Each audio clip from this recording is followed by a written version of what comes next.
大家好，我是 Warren Chu，Jimmy 自家的 OK。So today we do the trading things in the brochure, the specification, those I will go through because those things are you can refer to them after a while you remember already. Okay. Then there also we have like 10 over almost 20 different models or I think in your catalog, right? So those things you can refer to in the manual, like how many kilometer travel, how many weight capacity, all those information. Okay. So today we talk really about the views. Okay. First question so these things before? Any of you? No. Never. So first time drive before? Yes. Drive before. Know how to drive? Basic operation, how to on, how to off, how to turn left, turn right, how to reverse. Okay, how to manually push and brake. Yes. Means between the brake and the manual and the drive on. Okay. I just test understanding. Right now beeping sound. Because drive. manual mode. Okay, maybe can you show me how to resolve this? I just test your level of understanding. And then, okay. Yeah, you saw a lot of elderly, right? When they first call you, a lot of time, this is the first problem. A lot of time, this is the first problem, alright? So even though they may know are supposed to brake and drive, but they don't do the last step of turning on and off because you must reset. So if you after sell already, why I go through this is important. Same thing for the power chair, you know there's two brake behind, right? So wherever you change the brake, you have to for this one is button turn off and on again. Okay, so basic understanding so we just go to the higher level understanding of things that's not addressed in the brochure. Okay, I think one of the very first question is regulation, right? Okay, what's allowed, what is not allowed? Okay, first thing I talk about what is PMA. Heard of that term? Okay, what is a PMA? Any idea?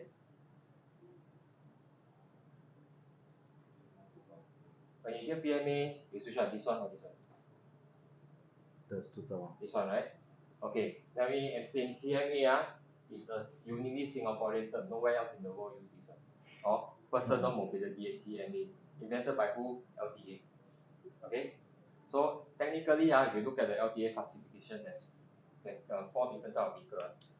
PMA actually covers both of these. This one is a mobility scooter. This one is an electric wheelchair. PMA as a category covers both. Okay, but in Singapore, people have come to associated PMA as only this. Okay, but just technical difference they actually a mobility scooter and PMA covers both mobility scooter and electric wheelchair. Okay, then legality. Okay, what is a PMA? Okay, PMA by definition, okay, mobility scooter, PMA covers both, right? Mobility scooter by definition, as far as LTA is defining it, at least 3 wheel. Okay, so this has 4 wheel. Okay, some of our models have 3 wheel. Second thing is you must have a foot deck. Must have a foot deck, a place that the foot can rest on. Third thing is the top speed cannot exceed 10 km per hour. Okay, not range, not distance, not your actual driving speed is your top speed of the vehicle. Alright, even though you are driving slowly and your vehicle can go at 15 km per hour, right? Technically, it's already illegal already. I think you see a lot of that happening with the Grab food delivery riders, right? Super fast, right? Okay, actually all illegal, right? Okay, why LTA not enforcing? I don't know. Okay, but as far as we are concerned, all our PMA whether scooter or electric wheelchair is all below 10 km per hour. Okay, so all legal. What does that allow? You can use, means they can use on pavement like a pedestrian, you follow pedestrian rule. Okay, you can cross the road, but by traffic light, follow the pedestrian rule, green man may go, zebra crossing may go. Okay, but not on the main road. Okay, main road. To cross the road, okay, but to drive alongside the car cannot. Okay. Second thing regarding safety mark. I clarified with Enterprise Singapore before. Electric wheelchair, because it is regulated under HSA, Health Science Authority. Okay, so they are not, so to them, this one is not under the jurisdiction. And as far as HSA is concerned, they don't require safety mark. Okay. For mobility scooter, yes, safety mark. Oh, okay, the charger, you will have it, you will see that it has a safety mark. A lot of times we use the same charger for both, depending on whether it's a lithium or acid. Okay, so actually, if you see this one, the charger also has safety mark, but it's because we use that same charger for other models of mobility scooter. That's why that one has a safety mark. It's because of the scooter, not because of the wheelchair.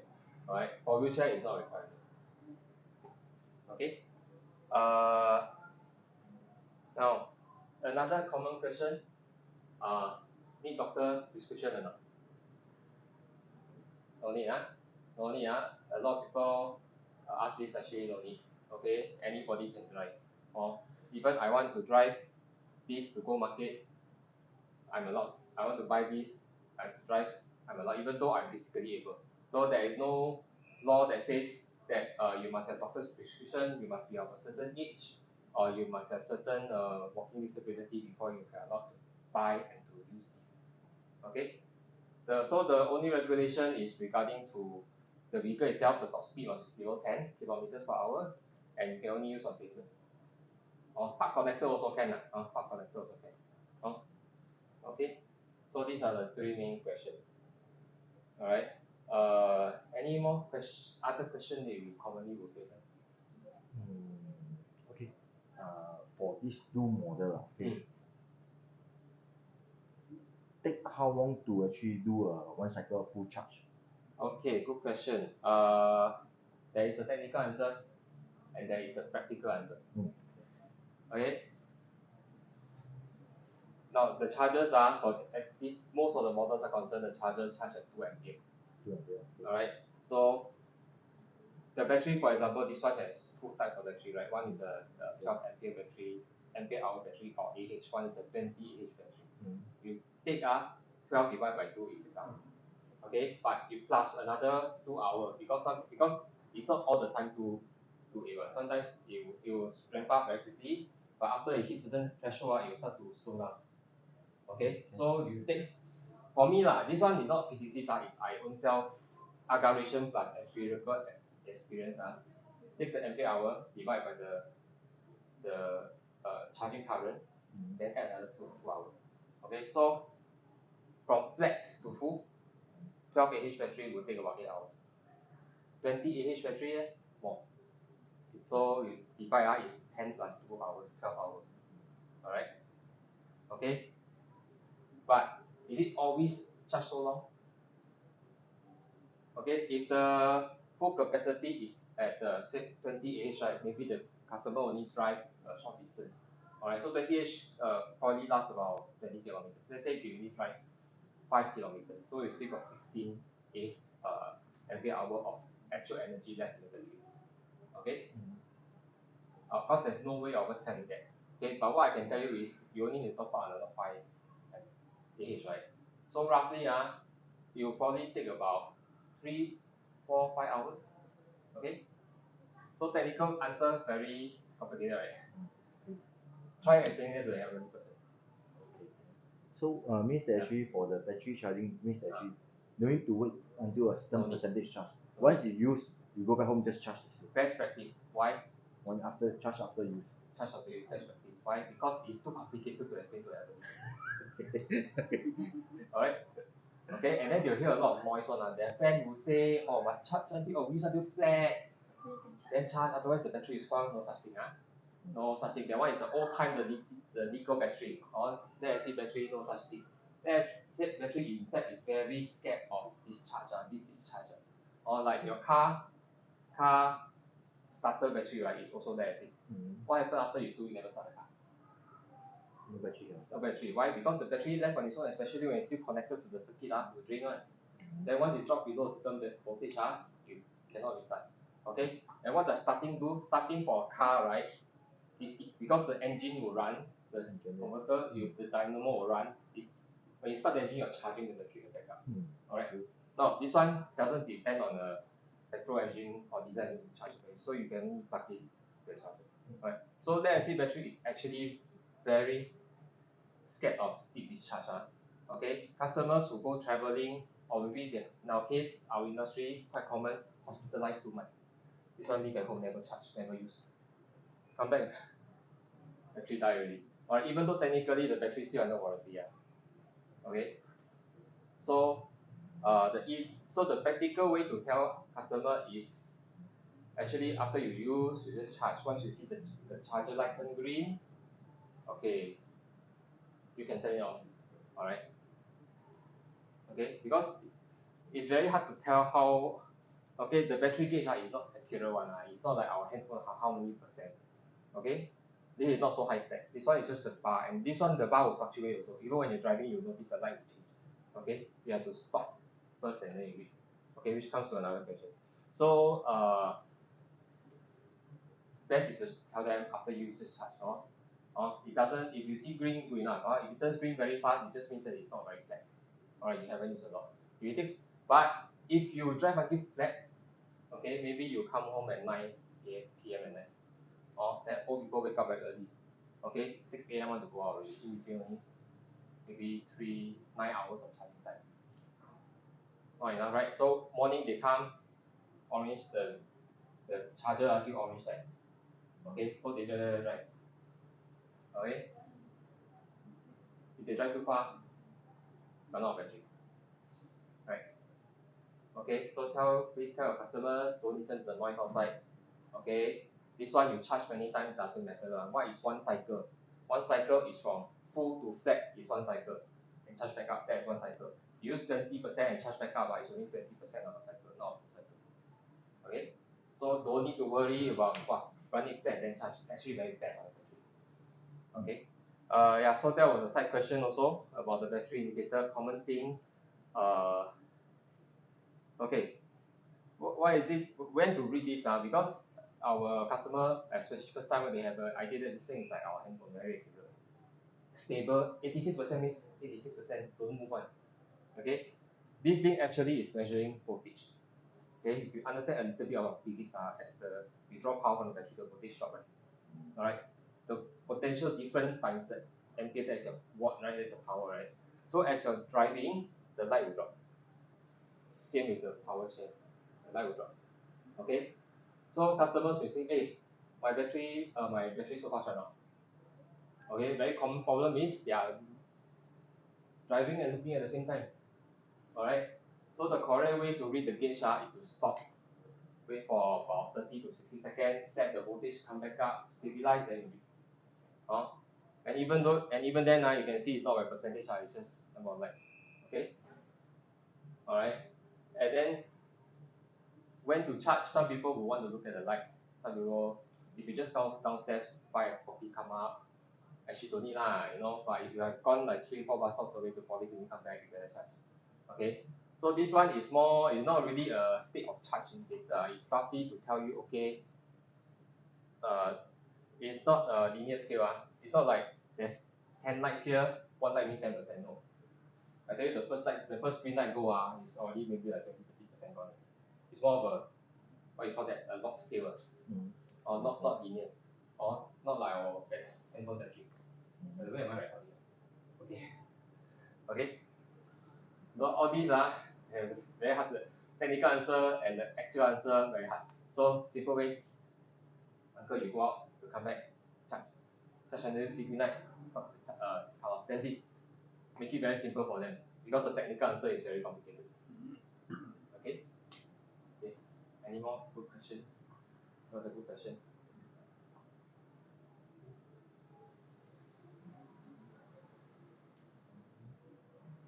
Traveling. Any of the customers, maybe they want to go travel, right? Okay. Traveling, like, for travel, right? This kind with lead acid battery not so suitable because the battery is heavy, right? Usually people will buy those with a lithium battery like this. Okay. Okay. So as far as air travel regulation is concerned, for mobility aids, okay, there is no limit to the battery size as far as the actual regulation is concerned. Okay. But they cannot be put in your check-in luggage, you must hand carry. Okay, that's why for those portable models, usually we have detachable battery. So you can take out both, put inside your bag, go out the plane. This one you can fold out and check it. Okay. As far as actual practical empirical experience feedback from customers who have traveled, right? This works well with any size of battery. Occasionally, people can bring it into China or into Hong Kong, cannot bring up. Why? Because sometimes the battery capacity is more than 160 watt-hour. Okay, because you look at those for general passengers, your power bank, right, maximum they allow is 160 watt-hour. Okay, this one is how to get watt-hour. Voltage times capacity. Okay, so 24 times 6 is 144. Why is it we specifically we bring in this size of battery? Is in case customer want to bring to China. Sometimes, not all the time, sometimes depending on how violent the person is, or how ignorant the person is, the battery gets decayed in China. Okay, probably maybe once every one case a year, that kind of thing that we have. In fact, less than one case a year. Most of them no problem, but sometimes China and Hong Kong side got problem. Okay, so most of my batteries are below 144, below 160, but some of the battery is like 300 watt-hour. Okay, yeah, so you must hand carry, you cannot check in. Okay, so the actual answer and the practical answer for difference. Yeah. Folding and unfolding, no. Okay, I think just now you asked about question of this one can adjust the height, right? This one, okay, let me. First thing you take out the seat. You have to push out the scooter out a bit. Okay, take out the seat now, pull the lever. Take it out. Okay, then take out a battery pack. Battery pack is basically just a Velcro strap. Okay. Then take out the pin. Okay. This particular model is easy. Some models you need tools. Okay. So this one you can do on the spot for the customer. Very easy. If customer wants the height, you can just on the spot. So when you give us the PO, right, tell us which height to set. So we already set the height before we set the customer. Also, when we deliver to customer, it's already fully charged already, fully assembled, fully charged. But usually you all will book to the lowest height first. By default, usually we put second hole.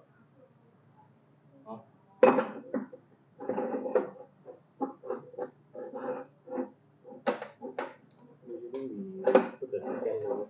Because this one a bit unique. Most of the other models they got only 3 holes, so usually we set but this one got 4. So probably the second hole. We need to open shop again. Okay, then the battery pack go in. And then this goes in.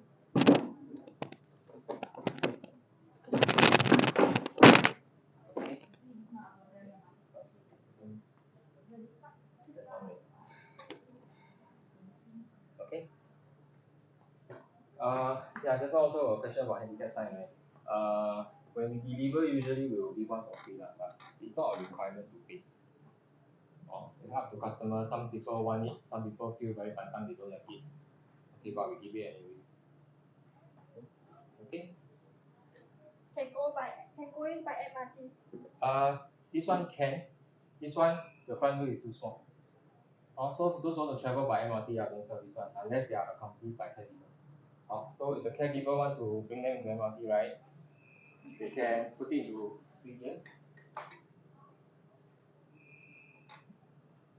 here. Alright.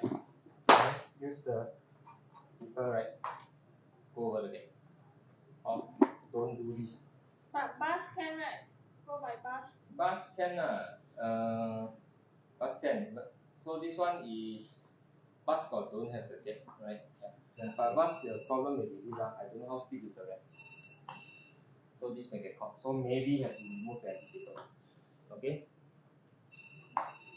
Still, I am not so comfortable with this machine going up on MRT with user by themselves. Okay, because you need very good speed. Okay, a lightweight model like this also means the center of gravity is high. Okay, so it's designed to be easy to put into car. Okay, for those who want to go by MRT, the best model is our JRW. That means the front wheel must be bigger. bit, Yes, and the motor should be more powerful. This one designed for weight because motor power will affect the weight. So something that's designed for lightweight, right? The performance in terms of anything that's not flat and not hard surface, right? Not so for those kind of customer, they are like stay alone, no helper, no caregiver, always go by themselves. In your catalog, the heavier models will be better. Okay. But this one should be no problem This one no problem. But also depend most of our scooter, the wheel size is big enough, or at least 7 inches is good enough. So okay. Only my Sonex foldable scooters, that one is wheel size is small, that one. No problem. Okay. Yeah, so that's a good question about MRT use. So this one really for people who want to travel overseas, want to put inside car. Okay, but if most of your customers are asking about MRT one, maybe we need to change the model to best display. For our own retail, actually this one is our best seller, second best seller. Okay. So we see how it goes. What are your customers asking, then we adjust the model that we put here. Okay. Too far. Actually, I take train, so I take bus, honestly I see bus okay. There is people actually using that model. You've seen this model going on. At train normally I only see the type of model, and then seldom see this model. Yeah, this one cannot. This one you go in. Why? Because the wheel which is in between. So if it's too small, even you going straight, right? Sometimes the thing will just force it to turn. You know. Yeah. So roughly bigger wheels, at least 7-8 inch is better.